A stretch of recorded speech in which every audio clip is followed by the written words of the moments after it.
A couple of years ago, well, a couple of decades ago, there was a game called Rage of Mages. While it may not have been one of the greatest RPGs ever made, it was one of the first ones that I played, and it had a certain element to it.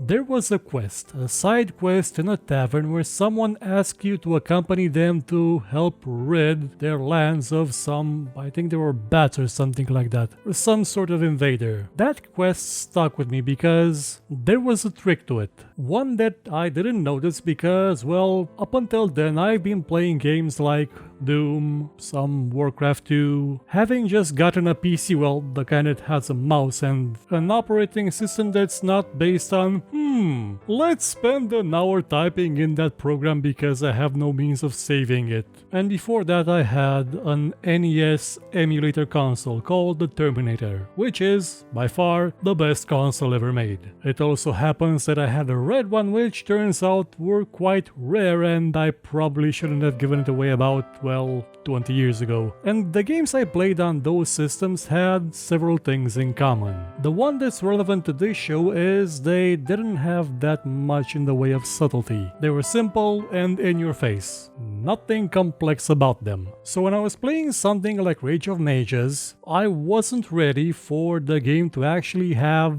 subtlety in it. To have one line of dialogue that was supposed to tip you off that this quest was a trap. And that line was something like this: "You're not the first people I've asked for help and you won't be the last ones." Or maybe it was, "You weren't the first people I've brought here and you won't be the last." That was supposed to tip you off that this person keeps bringing adventurers here in order to kill them. There was no skill roll involved in determining if you were being lied to or dialogue option to just text that you read. Pure and simple. And what you did in that mission would determine if you fell into the trap and died because you couldn't fight those damn bats, or lived and got your revenge. And for the most part I kept trying to kill those damned bats, because again I didn't know this was a trap, that I was supposed to die there because I wasn't paying attention to exactly what I was being told by that character that led me to a trap, who, if I'm not mistaken, was actually a dragon. But in time I learned that games had the potential to be subtle in those ways. They could not necessarily hide something but not make it obvious. And they would do that so that you, as the player, would be rewarded for paying attention, for trying to understand this world, for exploring it, for, well,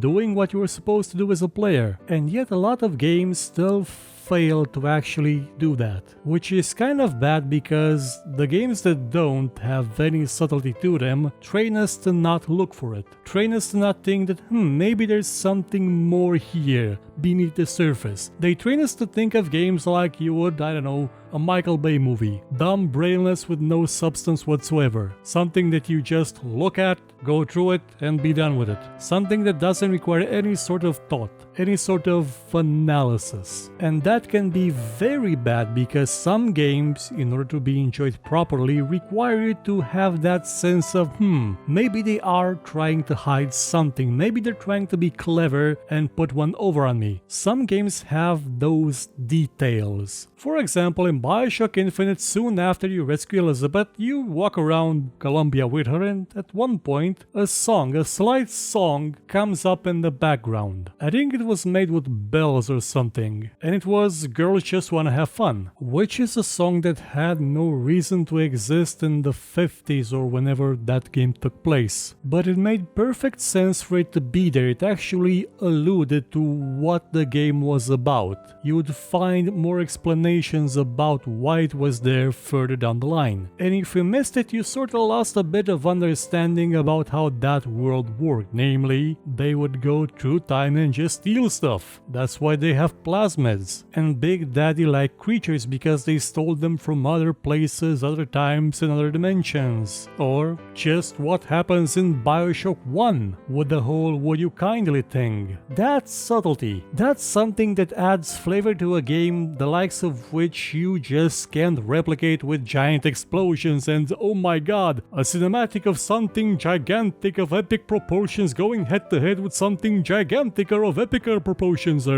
It's the little things things that make games great. And that little thing made BioShock 1 amazing. Which is why I find it really annoying that BioShock 2 made me look for those things, and I found one, only it was utterly stupid and I knew it because it couldn't be true. But at the same time, the game sort of confirms it at the end. What I'm getting at is that in BioShock 2 you play a vampire. Yeah, don't believe me? Just play BioShock 2 again. Your character has no reflection, is very resistant to damage, can live underwater, is probably very old and spent a lot of that time sleeping, and he dies the moment the light of the sun touches him. You're playing as Big Daddy Delta Vampire. Again, it's something that makes no sense, has absolutely no relation to the game, but it's in there. The game made me for a moment think that because all the signs were there, and they made sense because, yes, your character doesn't have any reflection because the game doesn't really have the concept of reflections mostly. This was a limitation of the game because you didn't actually have a body. Most games back then, not really. Going the whole full immersion route with giving you a full body with legs that can reflect off surfaces. You're just a floating camera with arms that don't reflect off things because it would look weird. So you have no reflection anywhere, even though you had a reflection in Duke Nukem 3D. But hey, I get it, it was a limitation of the technology and wasn't meant to mean something. Though it should have been, because in a game you get to control a lot of things. The character, how it looks, the environment, how it looks, or just about how everything looks. But what you can't control and still call yourself an actual game is where the player looks. Because when you take control of the camera and just point it at something, you're not a game anymore, you're a cinematic. You're a movie. For those few seconds, you are a movie. And in a movie, it's a lot easier to make those subtle additions because you know it will be in frame, you know someone will see it. That little thing you added, that shadow that looms over the side of a building, that Chekhov's gun. Even though you don't emphasize it, people will see it and even remember it.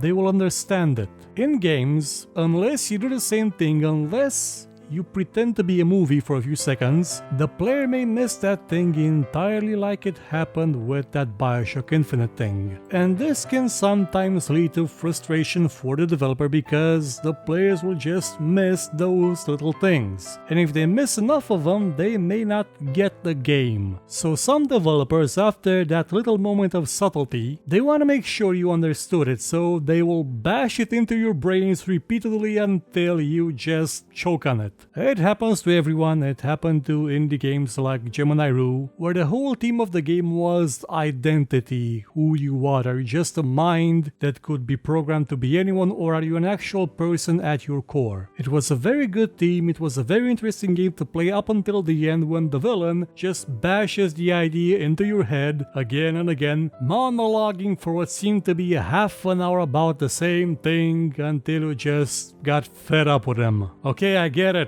I get what the game's about. I've been getting it for an hour already. And it's not just indies, it's AAA people that do that too. Though to be fair, most AAA people don't do subtlety at all, like at all. But when they do try to be subtle, they sometimes go a bit overboard like they did with Metal Gear Solid Ground Zeroes. The game starts with a song called Here's to You, Nicola and Bart. And that's about a quarter of the lyrics that entire song has. It's a song made to commemorate a very specific event. And it sort of gets stuck in your head because you have to listen to all of it during the intro of the game. So odds are you'll probably look it up after you play the game and find out what it's about and find out how it ties to the theme of Metal Gear. Only you don't actually get the chance to make that discovery yourself. You don't get that satisfaction that, hey, the game was trying to teach me something subtly. No, because at the end, Skullface just tells you that for a few minutes. He talks just about that, he demystifies it. It's like explaining a joke. It felt like something I should have discovered on my own, not something that the game should have told me. Though to be fair, Phantom Pain does this a lot better because, well,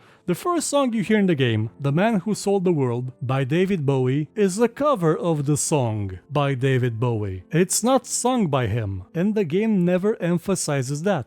The game never tells you that this is a song that's about a sort of alter ego which the songwriter had, and it's sang by someone imitating the songwriter talking about his alter ego. If it did, you'd get instantly what the game was about. And while that game was incomplete in a lot of ways, I love the fact that the most inconsistent thing about it made absolute sense. If you'll allow me a spoiler, Paz shows up in this game, and she shows up like she was at the end of Ground Zeroes, with a fresh scar on her belly where she was operated on. When I first saw that, it made no sense. I was kinda disappointed that they're gonna put Paz in here, but she has no reason to be there. How can she have that scar? That surgery was years and years ago. And for a moment I thought they just went the route of being lazy and just putting stuff in there because that's what most game developers do. That's what they've done for years, and again desensitized me to the concept of subtlety. But her being there made perfect sense because she wasn't there. She was a memory of the way she was the moment she died. She was the manifestation of that character's guilt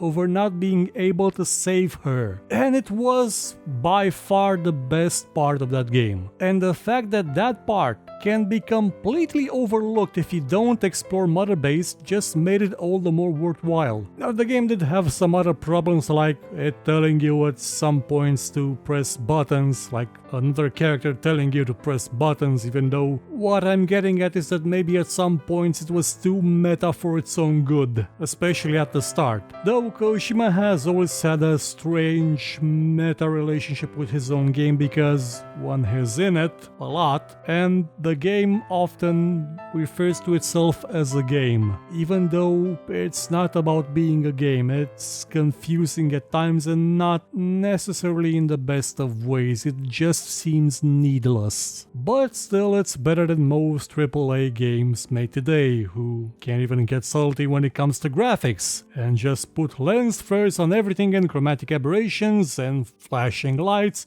until your eyes bleed. A few years ago I wrote 3 articles about subtlety in video games relating to story, relating to characters, to graphics even, to sound, and to horror elements. I won't be going over them all in this episode, but I may come back to them from time to time in other shows. And if you've made it this far, well, 1, thank you, and 2, I've got a bit of homework for you. What's the most subtle thing you've noticed in a video game? And what did it make you learn about that game, or about what that subtle element was referring to? What did it teach you? Did it make you want to pay more attention to games and find all those subtle little moments? And were you disappointed when you learned that most of them didn't have them and just pissed you off? Leave a comment with your experience on the matter. So with that being said, how do you make subtle moments, subtle little details fit into the game world and make sure that your player can find them without actually drawing attention to them? Well, you don't. The thing about games is that they're games. There is a sort of contract between the player and the developer, that a player will try to experience this world, this game, as best as the player can. Now, a lot of people won't do that and will just miss those subtle elements regardless of what you do. Unless you just put them in a cinematic and shove them in the player's eyes, they'll miss them.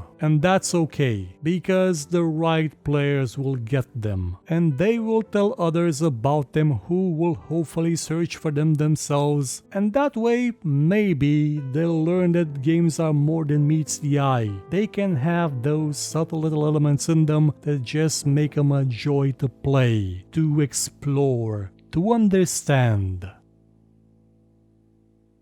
If you enjoyed this show, hit the like button, subscribe, and share it with your friends. Or, if you thought it was horrible, then share it with your enemies and make them suffer. We shall be your weapon of vengeance. But if you liked what you saw, you could, I don't know, maybe donate, because basically YouTube is horrible at revenue, by using the link in the description, or just buy my book. It's a fantasy book about, well, a lot of stuff. I guarantee it won't suck, and if it does suck, you can find me here and complain about it.